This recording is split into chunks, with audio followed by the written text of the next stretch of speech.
ರಕ್ಷಾ ಬಂಧನ್ ಕಾರ್ಯಕ್ರಮದ ಅಂಗವಾಗಿ ರಾಷ್ಟ್ರೀಯ ಸ್ವಯಂ ಸೇವಕರು ಇಂದು ಆನೇಕಲ್ ತಾಲೂಕಿನ ಇಗಲೂರು ಗ್ರಾಮದ ಭಾಗದಲ್ಲಿ ಮನೆ ಮನೆಗೆ ತೆರಳಿ ಪ್ರತಿಯೊಬ್ಬರಿಗೂ ರಾಷ್ಟ್ರೀಯ ಸ್ವಯಂ ಸೇವಕರು ರಕ್ಷಾ ಬಂಧನ್ ಅನ್ನು ಕೈಗೆ ಕಟ್ಟುವ ಮೂಲಕ ಜೊತೆಗೆ ಹಿಂದೂ ಧರ್ಮ, ಸನಾತನ ಧರ್ಮ ಹಾಗೂ ಭಾರತೀಯತೆ ಬಗ್ಗೆ ಜನರಿಗೆ ತಿಳಿಸಿ ಹಿಂದೂ ಧರ್ಮದ ಉಳಿವಿಗಾಗಿ ಜನಜಾಗೃತಿ ಮೂಡಿಸಿದರು. ಇನ್ನು ಕಾರ್ಯಕ್ರಮದಲ್ಲಿ ರಾಷ್ಟ್ರೀಯ ಸ್ವಯಂ ಸೇವಕರಾದ ಇಗಲೂರು ನಾಗೇಂದ್ರ, ಸಂಪಂಗಿ ಸಂತೋಷ್, ಎಸ್ಕೆ ಸಂತೋಷ್ ರವರು ಭಾಗವಹಿಸಿದರು.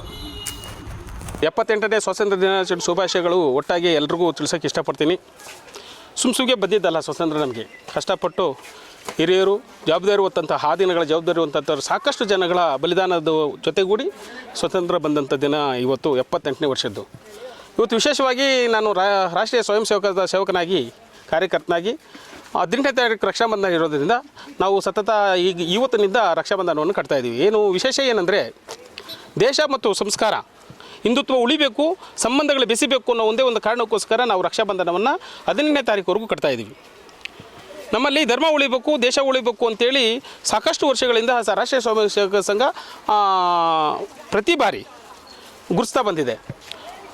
ಹಿಂದೂ ಧರ್ಮದ ಪ್ರತಿಯೊಂದು ಹಬ್ಬಗಳನ್ನು ವಿಶೇಷವಾಗಿ ಆಚರಣೆ ಮಾಡ್ತಾ ಬರ್ತಾಯಿದ್ದೀವಿ ನಾವು. ಈಗ 1ನೇ ತಾರೀಕು ಇದೇ ಬರೋಂಥ ತಿಂಗಳಲ್ಲಿ 1ನೇ ತಾರೀಕು ಶ್ರೀ ಕೃಷ್ಣ ಜನ್ಮೋತ್ಸವವನ್ನು ಕಾವೇರಮ್ಮನ ದೇವಸ್ಥಾನ KHBನಲ್ಲಿ ಆಚರಣೆ ಮಾಡ್ತಾಯಿದ್ವಿ. ದಯವಿಟ್ಟು ಎಲ್ಲರೂ ಬಂದು ಭಾಗವಹಿಸಿ ಧರ್ಮ ಉಳಿವಿಗಾಗಿ ತಾವೆಲ್ಲರೂ ಪಣ ತೊಡಬೇಕು ಅಂತೇಳಿ ಮನವಿ ಮಾಡ್ಕೊಂಡು. ಎಲ್ರಿಗೂ ನಮಸ್ತೆ. ಇವತ್ತಿನ ವಿಶೇಷ ಎಲ್ಲರಿಗೂ ಗೊತ್ತೇ ಇದೆ, 78ನೇ ಸ್ವಾತಂತ್ರ್ಯ ದಿನಾಚರಣೆ ಉತ್ಸವ.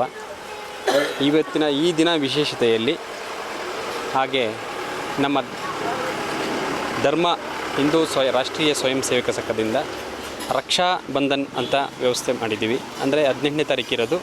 ನಾವು ಇವತ್ತಿನ ಕಾರ್ಯಕ್ರಮದಲ್ಲೇ ನಾವು ಇದನ್ನು ಪ್ರತಿಯೊಬ್ಬರಿಗೂ ಇದರ ಬಗ್ಗೆ, ನಮ್ಮ ಹಿಂದೂ ಧರ್ಮದ ಬಗ್ಗೆ, ನಮ್ಮ ಸನಾತನ ಧರ್ಮದ ಬಗ್ಗೆ, ನಮ್ಮ ಭಾರತೀಯತೆ ಬಗ್ಗೆ, ನಮ್ಮ ಇತಿಹಾಸದ ಬಗ್ಗೆ ತಿಳಿಸಿ ಪ್ರತಿಯೊಬ್ಬರಿಗೂ ಒಬ್ಬರ ಬಲಗೈಗೆ ಒಬ್ಬೊಬ್ಬರು ರಕ್ಷಾಬಂಧನ ಕಟ್ತಾ ಇದ್ದೀವಿ. ಇದು ನಮ್ಮ ಹಿಂದೂ ಧರ್ಮದ ಸಮಾಜದ ಉಳಿವಿಗಾಗಿ ಅಂತ ನಾನು ಹೇಳ್ತಾ ಇದ್ದೀನಿ. ಯಾಕಂದರೆ ಇವತ್ತಿನ ಪರಿಸ್ಥಿತಿಗಳಲ್ಲಿ ನಮ್ಮ ಸಂಸ್ಕೃತಿ ಆಗಲಿ, ನಮ್ಮ ಹಿಂದೂ ಧರ್ಮದ ಏನು ಇದೆ ಮೂಲ ಯಾವುದು ನಮಗೆ ಇವತ್ತನ್ನು ಸಿಗ್ತಾ ಇಲ್ಲ. ಅಂಥದ್ರಲ್ಲಿ ಇವತ್ತು ನಮ್ಮ ರಾಷ್ಟ್ರೀಯ ಸ್ವಯಂ ಸೇವಕ ಸಂಘದಿಂದ ಅದರ ಬಗ್ಗೆ ತಿಳಿಪಡಿಸ್ತಾ ಪ್ರತಿಯೊಬ್ಬರಲ್ಲೂ ಜನಜಾಗೃತಿಯನ್ನು ಮೂಡಿಸ್ತಾ ಇದ್ದೀವಿ.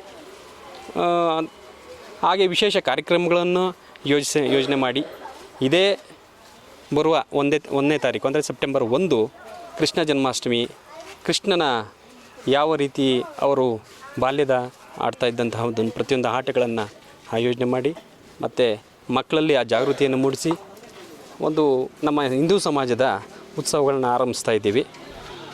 ಅದರಲ್ಲಿ ದಯವಿಟ್ಟು ಎಲ್ಲರೂ ಭಾಗವಹಿಸಬೇಕು.